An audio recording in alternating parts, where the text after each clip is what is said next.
English Leap Podcast. Learn easy English with Speak English Like a Pro. Hey, English learners. Welcome back to the English Leap Podcast, your cozy place to learn easy English through real-life conversations and real feelings at the same time. I'm Mia, and as always, I'm here with Jason. Hey, everyone. Jason, you look like someone who has a story to tell today. Oh, I definitely do. And honestly, I'm not sure this story makes me look very good. Those are usually the best stories. Yeah, that's right. Once again, welcome back, everyone. And I want to open today with something that happened to me last Tuesday that I am not entirely proud of. Not entirely proud of. This is already my favorite opening. So I was trying to eat healthily. I had made a plan, I had bought good food, I had told myself clearly and firmly, no chocolate this week. A noble goal. A very noble goal. And then someone in my building left a box of chocolates in the hallway with a little note that said, "Help yourself." Oh, no. And I stood there, looking at the box, having a full internal conversation with myself. You do not need this. You said no chocolate. You have been doing so well. You are stronger than this. And? I had 4.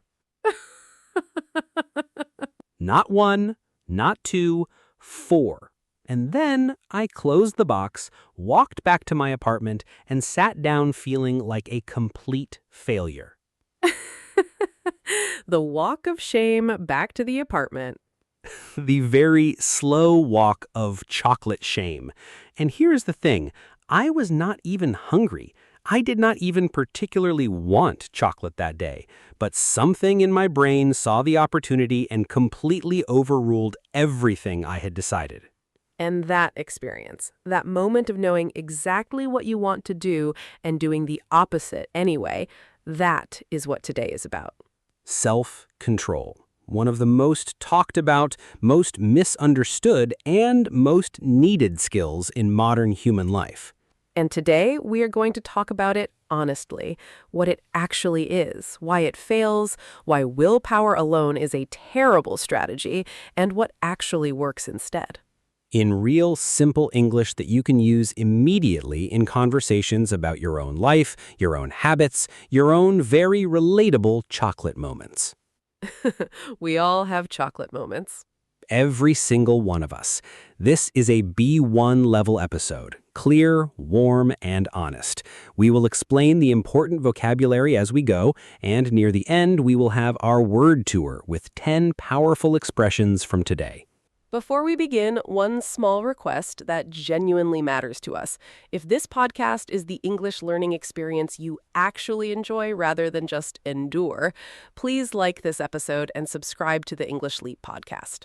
And in the comments today, we want you to tell us about your chocolate moment, the thing you said you would not do and then immediately did anyway. We will not judge you. We are all living in glass houses here. Glass houses. This means nobody is perfect enough to criticize others. We'll explain that in the word tour. Okay, let us start with the most important truth about self-control, because almost everything most people believe about it is wrong. What do people believe? They believe self-control is a personality trait, something you either have or you do not have. Some people are disciplined, others are weak. End of story. And that belief is not just wrong, it's actively harmful. Because when you believe self-control is a trait you were born with or without, failure feels permanent.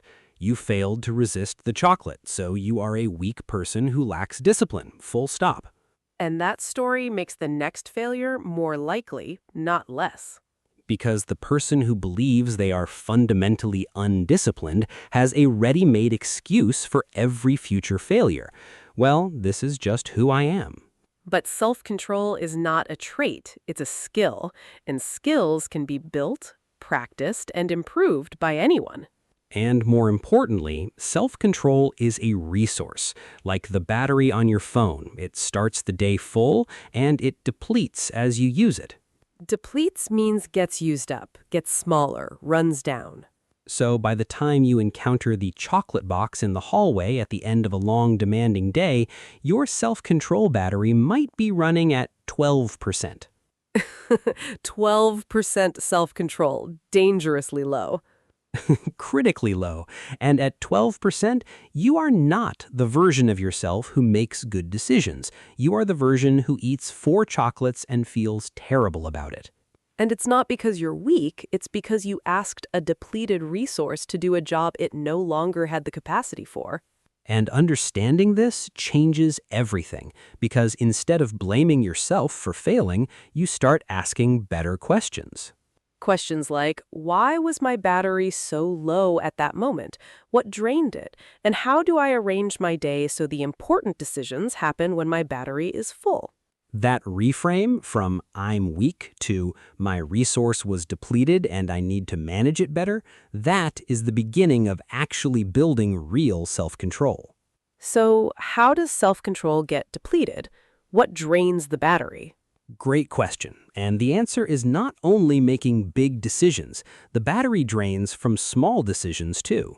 Every decision you make costs a small amount of self-control energy. What to wear, what to eat for breakfast, which email to answer first, whether to check social media right now or wait. Each one is small, but hundreds of small decisions across a morning add up to significant depletion by the afternoon.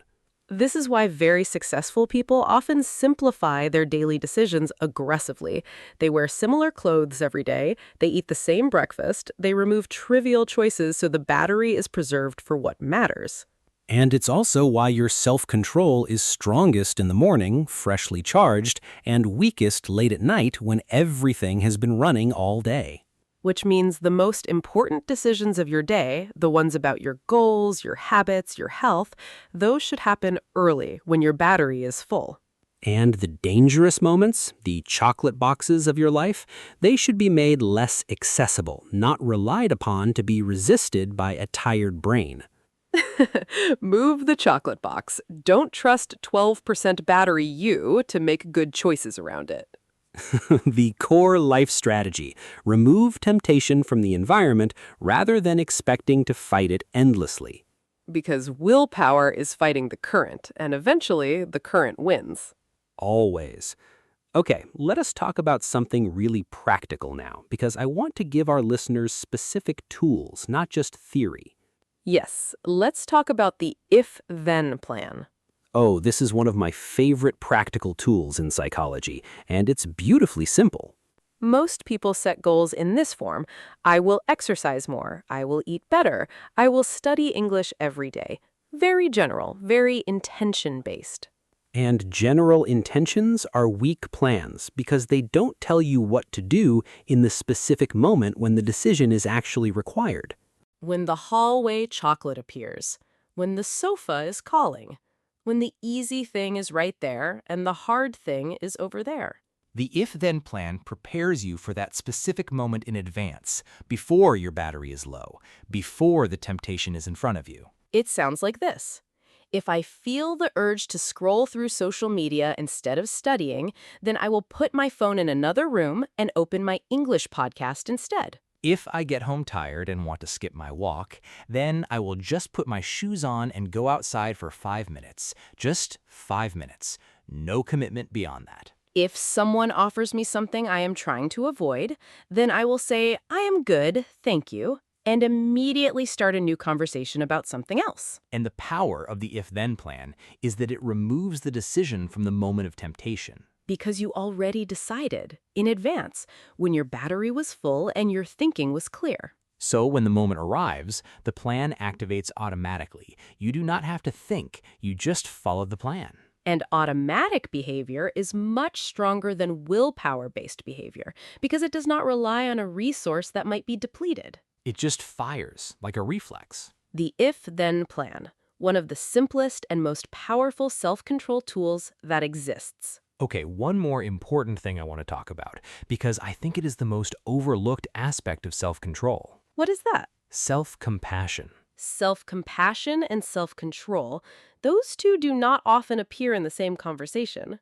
And that is exactly the problem, because most people believe that being hard on yourself after a failure is what produces better self-control next time. The theory being, if I feel bad enough about eating the 4 chocolates, I won't do it again.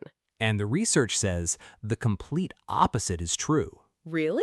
Really, studies consistently show that people who respond to their failures with self-compassion, who say to themselves something like, "That was not what I planned. That happens. What can I do differently next time?" Those people are significantly more likely to get back on track quickly. Whereas people who respond to failure with harsh self-criticism, spiraling guilt, shame, calling themselves weak and undisciplined, those people are significantly more likely to give up entirely. Because the guilt and shame use up more self-control resources. They create a negative emotional state, and negative emotional states deplete the battery further. So the harsh self-criticism that feels like it should produce better behavior actually makes the next failure more likely. And the self-compassion that feels like letting yourself off the hook actually restores the resources needed to try again.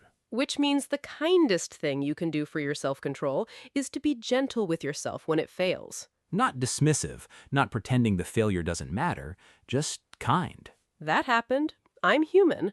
What can I learn? What will I do differently next time? And then you move on, without carrying the weight of the failure into the next moment where it will only make things harder. Self-compassion is not weakness. It is the most effective recovery strategy available. And now you know. So next time you have a chocolate moment, be kind to yourself, and then make a better if-then plan. The gentler, smarter, more effective approach to self-control. The one that actually works. Okay, final thought before the word tour, and this one connects directly to your English learning. Self-control and language learning are inseparably connected. Because learning English requires self-control every single day. The self-control to practice when you don't feel like it, to speak when you are afraid, to keep going when progress feels invisible. And everything we talked about today applies directly to your English practice. Manage your resources. Study English when your battery is full. Make the practice as easy and accessible as possible. Remove the friction between you and the habit. Build your if-then plan. If I'm waiting for the bus, then I listen to English. If I make my morning coffee, then I speak 5 sentences out loud in English. And when you miss a day, when the practice doesn't happen, be compassionate with yourself. That happened.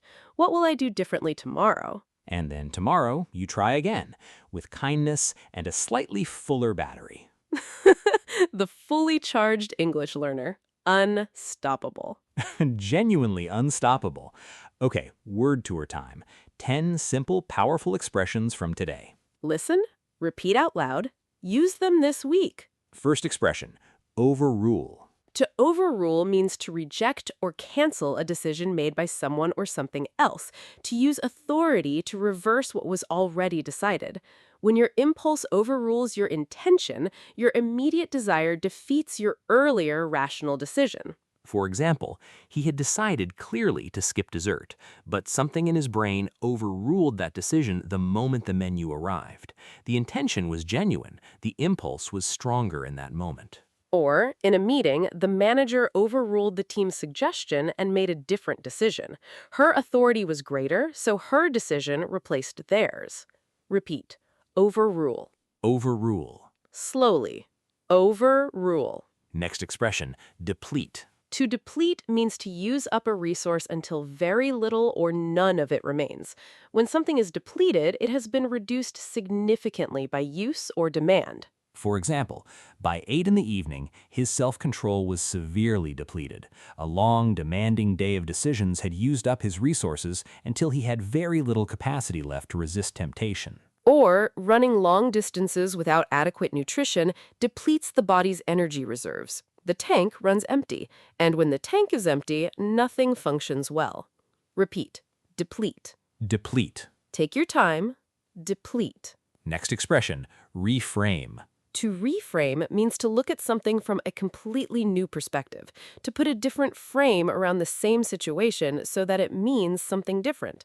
The facts don't change, but the interpretation of them does. For example, reframing failure from, "I am weak" to "my resources were depleted and I need to manage them better" changed her entire relationship with self-control. She stopped blaming herself and started solving the actual problem. Or reframing a difficult English conversation from a test I might fail to practice that will make me stronger is one of the most powerful shifts a learner can make. Repeat. Reframe. Reframe. Slowly. Reframe. Next expression, self-regulation. Self-regulation means managing your own behavior, emotions, and impulses, choosing how you respond rather than reacting automatically. It's the internal management of yourself. For example, good self-regulation doesn't mean having no strong feelings. It means having strong feelings and still being able to choose your response thoughtfully, rather than reacting immediately from the feeling. Or, children develop self-regulation gradually over years. Adults who struggle with it are not broken. They simply need to build the skill deliberately and with practice rather than assuming it should be automatic. Repeat. Self-regulation. Self-regulation. Take your time. Self-regulation. Next expression, temptation. Temptation is the desire to do something that you know you probably shouldn't do. It pulls you toward the short-term pleasure and away from the long-term intention.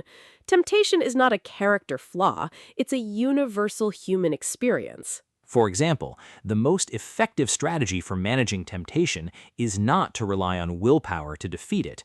It's to remove temptation from your environment so the fight never has to happen. Or, she felt strong temptation to check her phone during the meeting. Instead of fighting the urge, she had left her phone in her bag in another room. The temptation never had a chance to win. Repeat. Temptation. Temptation. Slowly. Temptation. Next expression, impulse. An impulse is a sudden, strong desire to do something without thinking it through. It arrives quickly, feels urgent, and pushes towards immediate action before the rational brain can evaluate it properly. For example, the impulse to check social media arrives dozens of times throughout the day for most people. Each one feels urgent. Almost none of them actually are. Or, acting on every impulse is not freedom, it's the opposite. It means your immediate desires are controlling your behavior, rather than your considered intentions. Repeat. Impulse. Impulse. Take your time.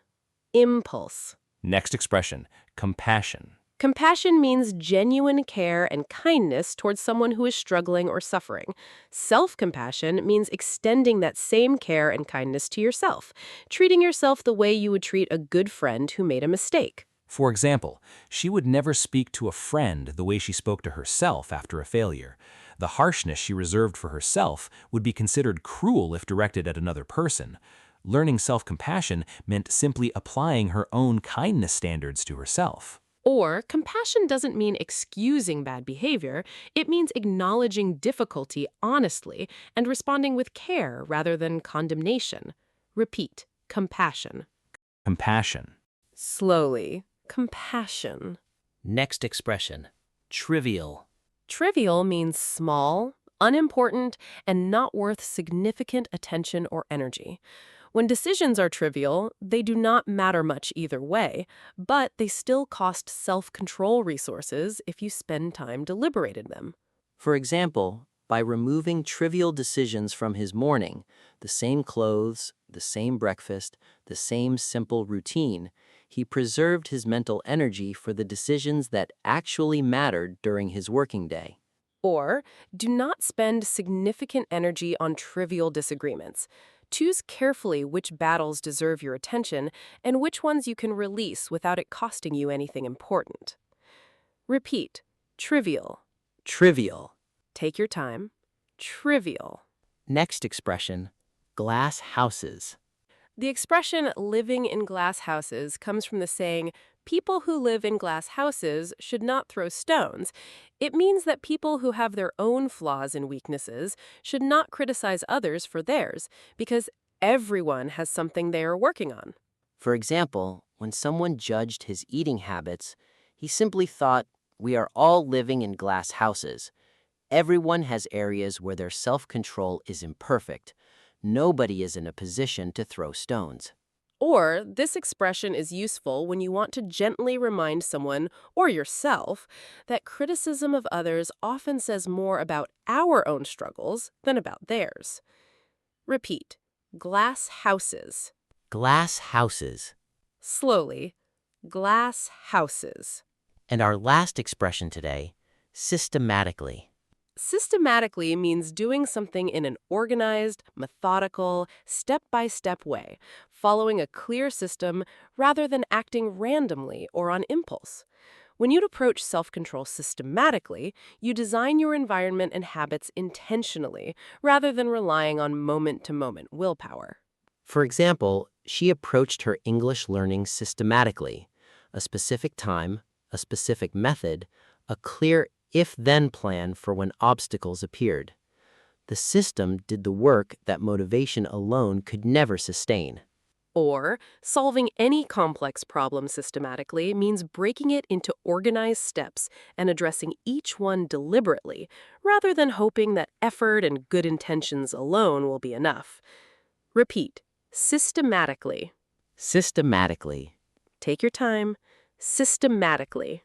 That was our word tour for today. 10 expressions that give you the language to talk about self-control, habit, failure, and the genuinely human struggle of trying to be your best self. And now our final thought. You are not weak because you had 4 chocolates. Or whatever your version of 4 chocolates is. You are human, with a battery that runs down, with impulses that sometimes overrule intentions, with a brain that is doing its best with genuinely limited resources. And the answer is not to punish that brain. The answer is to understand it, to work with it, to arrange your life so that the good choices are the easy ones. To make if-then plans when your battery is full, to protect your resources, to rest and eat and laugh and connect, so the tank stays full enough to do the things that matter. And when you fail, because you will sometimes fail, to be as kind to yourself as you would be to someone you love. Because that kindness is not letting yourself off the hook. That kindness is what gets you back on track faster than any amount of self-criticism ever could. Self-control is not about being perfect. It's about getting back up quickly. And you already know how to do that. You prove it every time you press play on this podcast after a week away. Every single time. The getting back up is the whole skill. And you have it. If today's episode explained something you have always experienced but never understood, please like it. Subscribe to the English Leap podcast and share it with one person who has been beating themselves up over their version of the chocolate moment. Tell them their battery was just low, and tomorrow it will be fuller. This is Mia. And this is Jason. Wait. I can't believe this keeps happening. Every episode without fail. Okay, for real this time. This is Mia. And this is Jason. And you have been listening to the English Leap podcast. Bye. Bye.